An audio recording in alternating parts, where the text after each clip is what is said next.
जय भीम, नमो बुद्धाय। साथियों, आज मैं आपको 4 आर्य सत्य के बारे में बताने जा रहा हूँ। सर्वप्रथम बहुजन समाज में जन्मे संत गुरुओं को नमन करते हुए तथागत सम्यक संबुद्ध परम पूज्य बाबा साहब अम्बेडकर को वंदन करते हुए मैं आज अपना इस यूट्यूब चैनल पर 4 आर्य सत्य के बारे में बात करूँगा। धन्यवाद। तथागत गौतम बुद्ध ने मानव कल्याण के लिए जो मार्ग बताया है उसे हम धम्म कहते हैं। धम्म साथियों एक जीवन जीने की कला है। ऐसी कला है जो हमें दुख मुक्ति का मार्ग बताती है। जो मनुष्य धम्म का आचरण करता है वह सभी दुखों से मुक्त होता है। अर्थात धम्म दुख मुक्ति का मार्ग है। जो लोग धम्म के रस का सेवन करते हैं वो सुखपूर्वक जीवन व्यतीत करते हैं।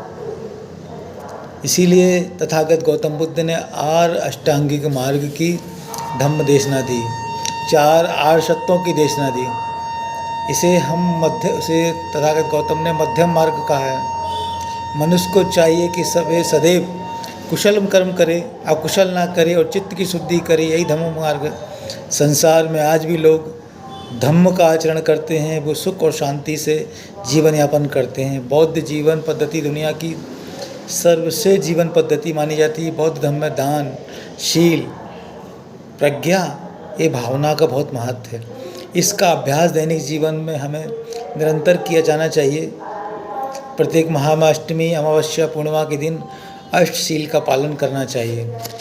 तो साथियों, 4 आर्य अष्टांगिक 4 आर्य सत्य हैं, उनके बारे में बताता हूँ। आर्य जो शब्द है, ये शब्द वो आर्य नहीं है जो आर्य समाज की स्थापना की थी, वो नहीं। वैदिक संस्कृति में आर्य शब्द का अलग अर्थ है, लेकिन जब हम बौद्ध जो वाङ्मय की दृष्टि से समझते हैं तो आर्य का मतलब क्या होता है? आर्य। आर्य मतलब श्रेष्ठ। जो श्रेष्ठ शब्द होता है वही आर्य बोलते हैं। आर्य शब्द का अर्थ सूत्र निपात में आया है। जो विद्वान आशव का उच्छेद करके पुनर्भाव को नहीं जानते, उसका मतलब जड़ मूल में तृष्णा नष्ट नहीं हुई। और जो काम रूप और अरूप ऐसी विविध संक्रमण संख्या का उल्लेख नहीं किया जाता। जो आर्य है वो पाप और अकुशल से बहुत दूर होते हैं, अकुशल कर्म नहीं करते हैं। वह आर्य हैं जो सूत निपात के अनुसार जो आर्य हैं वह संकाय वृत्ति का निरोध सुखदायक है, ऐसा जानते हैं। इस दृष्टि में विचार करते हुए तथागत गौतम बुद्ध आर्य हैं। इतना ही नहीं, उन्होंने सर्वश्रेष्ठ आर्य के बारे में बताया है। साथ ही तथागत गौतम बुद्ध ने संबोधित करते हुए बोला है, इमानी खो भिक्खवे चतारी अरिय सच्चानी तथानी अभित्थानी अयत्थानी तम्मा अरिय सच्चानी बच्चाती। कि उन्होंने कहा है भिक्खुओं, 4 आर्य सत्य वह हैं जो वास्तव में झूठ नहीं, इसीलिए उनको आर्य सत्य कहा जाता है। जैसे कि लोके तथागते आर्यो तस्मा आर्य सच्चानी ताति बुच्चन्ति। संसार में तथागत आर्य हैं, इसीलिए इसको आर्य सत्य कहते हैं।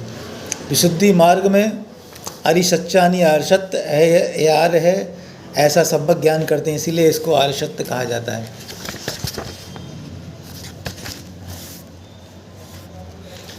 पहला जो आर्य सत्य है उसको बोलते हैं दुर्ख आर्य सत्य। तथागत गौतम बुद्ध ने बताया कि संसार में दुख है, संसार में दुख है, इसको पहला आर्य सत्य माना है।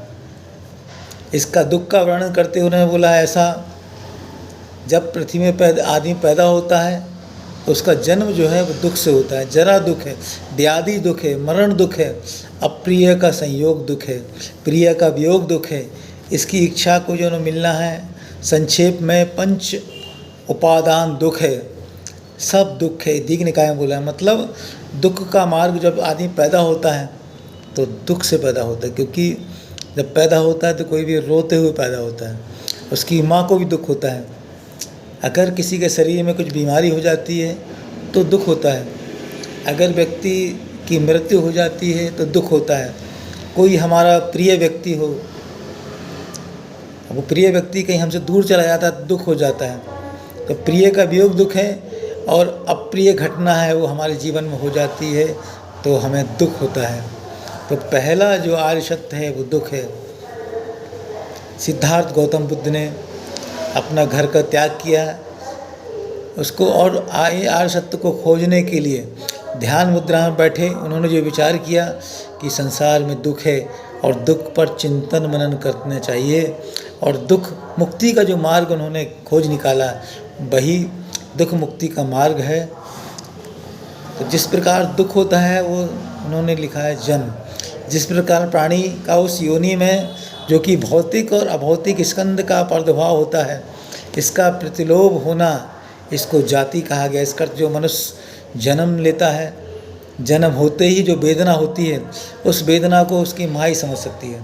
जब बच्चा पैदा होता है तो माँ का बोलते हैं कि पुनर्जन्म हुआ है। पुनर्जन्म इसलिए बोलते हैं कि उसको बहुत ज़्यादा कष्ट होता है और कष्ट होने के बाद जैसे ही उसके यहाँ बेटा या बेटी जो भी पैदा होता है तो वो भी रोते हुए पैदा होता है। और जैसे ही बेटे की या बेटी की शक्ल दिखती है माँ और उसके सारे दुख को भूल जाती है, उसका आना सुखद देख के अपने दुख को भूल जाती है। तो जन्म लेना ही दुख का कारण होता है। जिस प्राणी का अगर जन्म होता है, जन्म होने के बाद उसकी उम्र होती है, युवा होता है, युवा होने के बाद जब वृद्ध होता है उसका शरीर क्षीण हो जाता है, उसके दांत टूट जाते हैं, कमर उसकी झुक जाती, त्वचा सिकुड़ जाती है, आयु की हानि होती, इंद्रिय जो होती हैं उसकी धीरे धीरे क्षीण हो जाती है। इसी को बोलते हैं बुढ़ापा। और बुढ़ापा आना भी दुख है। जिस जिस प्राणी का उस योनि में जन्म होता है उसमें उसके धीरे धीरे उसकी कोशिकाएं का क्षीण होती है और आदि बीमार होता है। बीमार होने के बाद उसकी मृत्यु हो जाती है। मृत्यु हो जाना भी ये दुख आ सकते हैं, मतलब जीवन का विच्छेद हो जाता है। इसको जीवन मरण बोलते हैं। मृत्यु के संबंध में तथागत सम्यक संबुद्ध ने सूत निपात के शल्य सूत्र में स्वरूप बताया है। मृत्यु को इस संसार में जीवित व्यवहारपन से और अज्ञात बताया है। मतलब अगर मृत्यु होती है तो बहुत कष्टमय होती है, इससे दुख का मिश्रण होता है। ऐसा कोई उपाय नहीं जिससे कि जन्म प्राणी मरेगा नहीं, बूढ़ा नहीं होगा, यह प्राणी का स्वभाव होता है। तथागत सम्यक संबुद्ध बोलते हैं कि जो इस संसार में आया है उसको बूढ़ा होना ही है और उसको मृत्यु होना है, यही सत्य है। इसीलिए इसको आर्य सत्य में बोलते हैं। तथागत गौतम बुद्ध ने कहा कि वह छोटा व बड़ा मूर्ख और जो विद्वान होते हैं सभी मृत्यु के भस्म होते हैं। सभी की मृत्यु हो सकती है, सभी मृत्यु परायण हैं। मृत्यु को प्राप्त करके जो व्यक्ति मृत्यु को प्राप्त होता है और वही दुख का कारण बनता है। इसीलिए उसके घर के परिवार के लोग शोक करते हैं।